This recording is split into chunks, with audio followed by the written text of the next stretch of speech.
उस राजपुर में कोई भी एक भी व्यक्ति ये ऐसा नहीं था, ना ऐसा कोई ब्राह्मण वंश था जो ये कहता हो कि हाँ यहाँ स्वामी जी का जन्म हुआ है, या हमारे पूर्वज थे, या हम उनके वंशज हैं, या हमारे यहाँ के, ऐसा कुछ भी उन्होंने कहा कि वहाँ कोई उनका नाम लेने वाला नहीं है।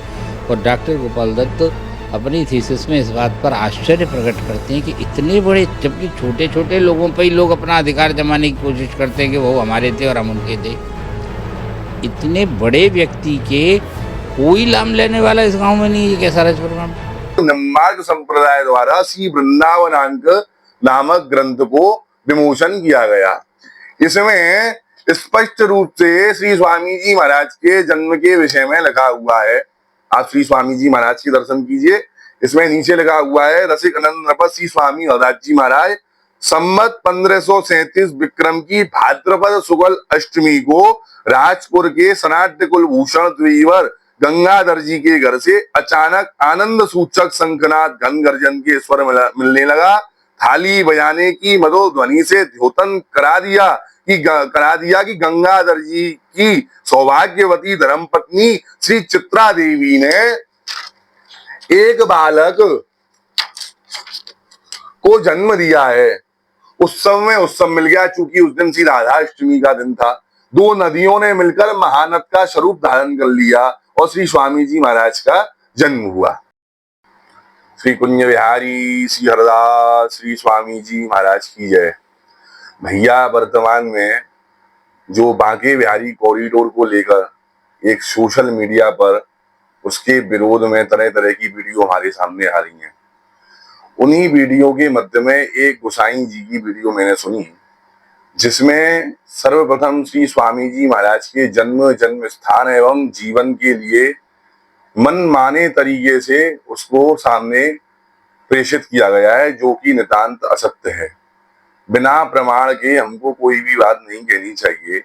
यदि हम कोई अपना मंतव्य सोशल मीडिया के माध्यम से जनता तक पहुंचा रहे हैं, तो उसके लिए हमारे पास एक ठोस मजबूत तरीके से हमारे पास में कोई ना कोई प्रमाण होना अत्यंत आवश्यक है। बिना प्रमाण के हम किसी बात को बोलने से पहले हमको 100 बार सोचना चाहिए। गोसाई जी महाराज श्री स्वामी जी महाराज के लिए बोलती हैं, उनका जन्म अलीगढ़ में हुआ। स्वामी जी के पिताजी का नाम भी आशुदेव जी महाराज बताती हैं, वह अपने आप को उनका वंशज बताती हैं, एवं जगन्नाथ सारस्वत को उनका भाई बताती हैं, जो कि नितांत असत्य है। ऐसा कहीं भी वर्णन नहीं है।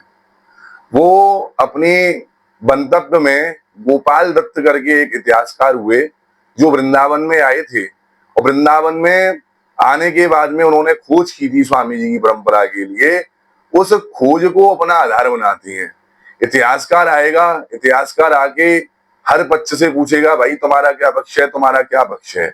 लेकिन उस इतिहासकार ने अपनी वाणी में स्पष्ट लिखा हुआ है कि मुझे गोसाई परिवार की ओर से कोई भी ठोस प्रमाण हमको नहीं मिला। उसने नियमत सिद्धांत, जो मैं आपको वीडियो के माध्यम से दिखाता हूं, नियमत सिद्धांत को सबसे पहले आधार बनाया है। उसने कहा है कि उस काल में नियमत सिद्धांत ही सबसे प्राचीन ग्रंथ माना गया है। जैसा कि उसने इतिहासकार ने अपनी वाणी लिखी है, उसमें स्पष्ट वर्णन है। अब बात आती है स्वामी जी महाराज का जन्म कब हुआ, कहाँ हुआ, और उनके माता पिता का नाम क्या है।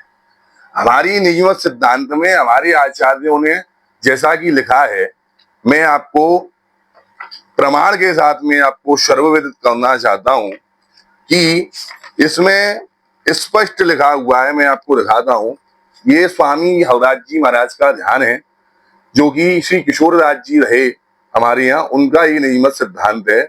उसमें स्पष्ट रूप से लिखा हुआ है, दर्श दीन वर दे ग्रह आए, गंगाधर के पुत्र कहाए, आसुधीर पहले मुखवासी, तनहि के गुरुता अभिलाषी, श्री हरिदास नाम नव गायो, द्विज सनाट्य मोचन कुल पायो। बांके बिहारी के जो गोसाई हैं, वो गोसाई जी सारस्वत कुल के हैं। इसमें स्पष्ट रूप से लिखा गया है कि स्वामी जी महाराज का जो कुल है वह सनाट्य कुल भूषित है। स्पष्ट रूप से लिखा हुआ है गंगाधर के पुत्र गाये। तो आप किस आधार पर कह रहे हैं कि स्वामी जी महाराज के हम वंशज हैं? रही बात बांके बिहारी की सेवा की, वह भी वर्णन नियमत सिद्धांत में स्पष्ट रूप से लिखा हुआ है कि श्री बिहारिंग देव जी महाराज, श्री स्वामी हरदास जी महाराज, फिर उनके बाद हमारे आचार्य श्री विठलपुर देव जी महाराज, तदोपरांत श्री स्वामी बिहारिंद्र देव जी महाराज, जिनको श्री गुरुदेव जी के नाम से जाना जाता है, उन्होंने जगन्नाथ सारस्वत जी को सेवा दी थी। वो कहते हैं हमको स्वामी जी ने सेवा दी थी, स्वामी जी ने कोई इनको सेवा नहीं दी, ऐसा वर्णन कहीं भी नहीं है। अब वह गोसाई जी ये नियमत सिद्धांत नामक जो हमारे पास में ग्रंथ है, इसको भी आधार नहीं मानती हैं गोसाई जी के अनुसार। मैं आपको इसी के बाद में दूसरा ग्रंथ जो कि रसिक जीवन काव्य, श्री स्वामी ललित किशोरी देव जी महाराज के शिष्य श्री मयाराम जी ने वर्णन किया है, और उसके बाद में वृंदावन के मूर्धन्य पंडित श्री अमूलक राम शास्त्री जी ने इस ग्रंथ की टीका की है, जिसका की नाम है श्री रसिक जीवन काव्य। इसके बाद में हमारे वर्तमान में श्री अलवेली शरण बाबा जी ने दिल्ली में एक विद्वान से मिलकर इसका हिंदी अनुवाद भी किया गया है। इसमें स्पष्ट रूप से श्लोक लिखा गया है, मैं आपको सर्वविदित करूंगा। ये भी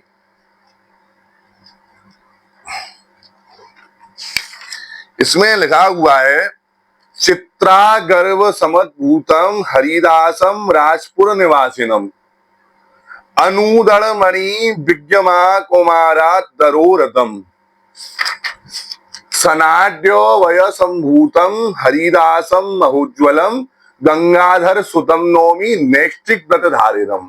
यह कोई आचार्यों की वाणी नहीं है, ये हमारे श्री ललित किशोरी देवी महाराज के शिष्य श्री मयाराम जी की वाणी है। आप गोसाई जी कहेंगे साहब आचार्यों ने तो अपने अनुसार कह दिया, ये भाई आचार्यों की वाणी नहीं है, ये हमारे श्री ललित किशोरी देवी महाराज के शिष्य जो श्री मयाराम जी थे, उनका रचित रसिक जीवन काव्य है, जिसकी टीका पंडित श्री अमूलक राम शास्त्री जी ने की है। इसका भावार्थ ये है कि माता श्री चित्रा जी के गर्भ से प्रकट राजपुर निवासी अविवाहित कुमारावस्था से ही श्री हरिरथ विज्ञ पुरुष श्री स्वामी हरदास जी महाराज की मैं वंदना करता हूँ।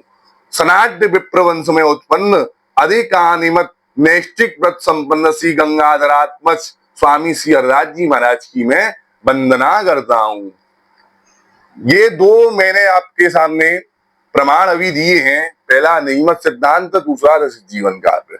इसके बाद में अभी कुछ वर्ष पूर्व निम्बार्क संप्रदाय द्वारा श्री वृंदावनांक नामक ग्रंथ को विमोचन किया गया। इसमें स्पष्ट रूप से श्री स्वामी जी महाराज के जन्म के विषय में लिखा हुआ है। आप श्री स्वामी जी महाराज के दर्शन कीजिए, इसमें नीचे लिखा हुआ है, रसिक अनंत नरपत श्री स्वामी हरदास जी महाराज संमत 1537 विक्रम की भाद्रपद शुक्ल अष्टमी को राजपुर के सनाट्य कुलभूषण द्विवर गंगाधर जी के घर से अचानक आनंद सूचक शंखनाद घन गर्जन के स्वर मिलने लगा। थाली बजाने की मधुध्वनि से द्योतन करा दिया कि गंगाधर जी की सौभाग्यवती धर्मपत्नी श्री चित्रा देवी ने एक बालक को जन्म दिया है। उत्सव मिल गया, चूंकि उस दिन श्री राधाष्टमी का दिन था। दो नदियों ने मिलकर महानद का स्वरूप धारण कर लिया और श्री स्वामी जी महाराज का जन्म हुआ। ऐसा निम्बार्क संप्रदाय में ये श्री वृंदावनांक जो अभी विमोचन हुआ है इस ग्रंथ का, इसमें स्पष्ट रूप से लिखा हुआ है। इसके बाद में आप कहते हैं श्री स्वामी जी महाराज का अलीगढ़ में जन्म हुआ या कहीं भी हुआ, तो आप उसका साक्ष्य प्रमाण सामने रखिए, तब आपकी बात में भी हमको लगेगा कि आप कुछ कह रहे हो। बिना साक्ष्य प्रमाण के हमको नहीं बोलना चाहिए। गोसाई जी गोपाल दत्त की वाणी को आधार मानते हैं, जबकि मेरे पास में उसका प्रिंट आउट उपलब्ध नहीं है, मेरे पास में PDF है उसका। उसमें स्पष्ट रूप से लगा हुआ है, पेज नंबर में आपको बता देता हूं, जीवन चरित्र 123 पर ये लगा हुआ है, आप भी इसको देख सकते हैं, जिसमें लगा हुआ है, गोस्वामियों द्वारा कथित वंश संबंधी कथन में एक गंभीर त्रुटि है। इन सब लेखकों का कहना है कि हमारा एक परिवार जो स्वामी जी के छोटे भाई गोविंद जी से प्रारंभ हुआ, अलीगढ़ में चला जाता है। अलीगढ़ में जो गोसाई जी मुझे मिले, ये इतिहासकार स्वयं अपनी उसमें लिख रहा है कि जो गोसाई मुझे मिले उन्होंने यह तो कहा कि हम और वृंदावन के बिहारी के गोसाई एक ही हैं, परंतु उन्होंने जो गोत्र तथा अल्ल बताए वे वृंदावन के गोसाई जनों से भिन्न है। भैया पहले आप अपना आपसी ही विवाद सुलझा लें। आप पहले अलीगढ़ वालों से ही पूछ लें कि वो आपके भाई लगते भी हैं या नहीं लगते हैं। बाद में आप स्वामी जी महाराज के लिए बोलना कि स्वामी जी का जन्म हुआ अलीगढ़ में, स्वामी जी का विवाह हुआ हरिमती जी से। ये आप मनगढ़ंत प्रचार प्रसार कहीं भी न कीजिए, ये महा अपराध होता है। ये तो एक विषय हो गया। उसके बाद में हम समझ सकते हैं आप कॉरिडोर को लेके सरकार के विरोध में हैं। हमारा कॉरिडोर से न हमारा समर्थन है न हमारा विरोध है। कॉरिडोर बने उससे भी हमारा कोई मतलब नहीं है, नहीं बने उससे भी कोई नहीं मतलब है। हमने तो आप हमारी पोस्टों में भी देख सकते हैं, हमने तो कहा था भाई कॉरिडोर अवश्य बने, लेकिन जो प्राचीन वृंदावन बना हुआ है उसको न तोड़ के कहीं दूसरी जगह पर बना के बृहद रूप से वृंदावन में बांके बिहारी का मंदिर बनाया जाए। इसमें कोई बुराई की बात नहीं है। जिस हिसाब से भीड़ आती है और जिस हिसाब से वहां पर लोग मर जाते हैं, आए दिनों की सी हमको खबर आती है न्यूज चैनलों पर, उसको मद्देनजर रखते हुए सरकार ने जो कदम उठाया है उसमें हम ये नहीं कहेंगे कि थोड़ा बोरी करो। हम खुद इस बात का विरोध करते हैं, लेकिन हम ये नहीं कहेंगे कॉरिडोर नहीं बने। चलो ये अलग विषय हो गया, हम इस विषय पर जाना नहीं चाहती हैं, क्योंकि हमारे बड़ों ने सेवा दी है। तो जब बड़ों ने सेवा दे दी बांके बिहारी की, और हमारे बड़ों ने बांके बिहारी की सेवा देके हमको मोहिनी बिहारी दिए जो कि टटिया स्थान पर विराजित हैं, हमको श्री राधिका बिहारी दिए, हमको श्री चतुर बिहारी जी दिए, हमको श्री रसिक बिहारी दिए, हमको गोरीलाल बिहारी दिए, हमको छैलचिक बिहारी दिए, हमको मोर बिहारी दिए, हमको श्री राधा रसिक नवकुंज बिहारी दिए, इतने बिहारी, हमको हसन बिहारी दिए। ये सब बिहारी कुंजों में लीला करते हैं भैया। तो हमारा कोई बिहारी जी से कोई हमारा ऐसा नहीं है कि हम आपसे सेवा लेना चाहते हैं या कुछ भी, लेकिन आपको जो सेवा श्री गुरुदेव जी ने दी, कम से कम आप इतिहास को असत्य तो साबित न करें। यह तो एक बहुत बड़ा अपराध है जो कि आप कर रहे हैं। इसके बाद में आप श्री बिहारिंदेव जी महाराज के लिए बिल्कुल ही असभ्य भाषा में बात कर रहे हैं। उन सब चीजों का इतिहास हमारे पास में है। कभी आपको इतिहास के बारे में जानकारी करनी हो तो आप संवाद करें। इस प्रकार से गलत प्रचार प्रसार जनता के मद्देनजर न रखें, उससे आपकी ही छवि खराब होगी, क्योंकि आपके पास में कोई ठोस प्रमाण है नहीं। उसके बाद में आप श्री ललित मोहिनी देव जी महाराज के लिए भी उल्टा सीधा बोलते हैं, जबकि सबको पता है कि गोसाइयों ने निधवन के पुराने फाटक पर क्या हुआ था। मैं ज्यादा इसमें घुसना नहीं चाहता हूँ, आपको भी पता है कि मैं क्या बोलना चाहता हूँ। कृपया करके स्वामी जी के जन्म स्थान के विषय में आप विषयांतर नहीं होए। जो इतिहास में लिखा हुआ है, जो सत्य है, उसका आस्वादन करें। आप मन अपने मन से जो मर्जी आ रही है आप बोले जा रहे हैं, ये बिल्कुल गलत है। हम इसका घोर विरोध करते हैं। कुंज बिहारी श्री हरदास।